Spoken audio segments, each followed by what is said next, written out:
ಮತ್ತು ಬಾಲಚಂದ್ರ ಜಾರಕಿಹೊಳಿ ನೋಡ್ತಾ ಇದ್ದೀವಿ ನಾವು, ಭಾಳ ಸೂಕ್ಷ್ಮ ಅಬ್ಸರ್ವೇಷನ್ ಅದು. ಬಹಳಷ್ಟು ಪ್ರಜ್ಞಾವಂತ ರಾಜಕಾರಣಿ ಆಗಿದ್ದಾರೆ.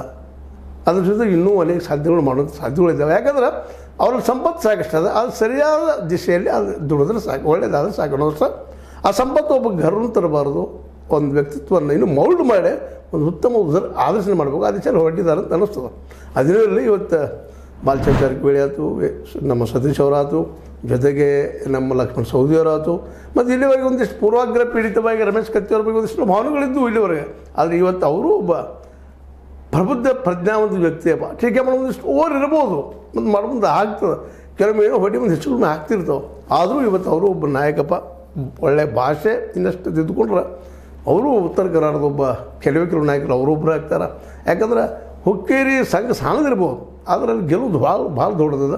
ಒಬ್ಬ ನಾಯಕ ಇದ್ದಾನಪ್ಪ ಇಲ್ಲ ಗುರ್ತ ಮಾಡಿಕೊಟ್ಟಂಥದ್ದು.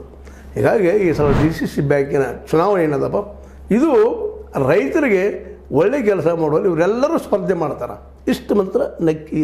ಯಾಕಂದ್ರೆ ರೈತರ ಸುದೈವಿ ಈ ಸಲ ಕೆಲವು ಕುಟುಂಬದಲ್ಲಿ ಹೋಗ್ತಾ ಇಲ್ಲ. ಇದು ಇಡೀ ಎಲ್ಲ MLAಗಳ MLCಗಳ ನಜರಿನಲ್ಲಿ ದೃಷ್ಟಿಯಲ್ಲಿ ಇವತ್ತು ಇಡೀ ಜಿಲ್ಲೆ ಬಂದು ನಿಲ್ತಾ ಇರೋದು ಖುಷಿ ಪಡುವಂಥ ವಿಷಯ. ಆ ನೆಲೆಯಲ್ಲಿ ನಾವು ಇವತ್ತು ಈ ಎಲ್ಲ ಸ್ಪರ್ಧೆಗಳನ್ನು ಸ್ವಾಗತಿಸಬೇಕಾಗ್ಯದ. ಇವರು ಹೆಲ್ದಿ ಕಾಂಪಿಟೇಷನ್ ಮಾಡಲಿ, ಇವರು ಯಾರೂ ದುಡ್ಡು ಹಂಚೋ ಅವಶ್ಯಕತೆ ಇಲ್ಲ. 10 ಲಕ್ಷ 2 ಹಸ್ತಾರಂತ ನಾನು ಹೇಳಲಿಕ್ಕೆ ಗೊತ್ತಿಲ್ಲ. ಹಂಚೋರಿದ್ರೆ ಅವರು ನಿಜವಾಗಿಯೂ ಅವರ ಭ್ರಷ್ಟರು.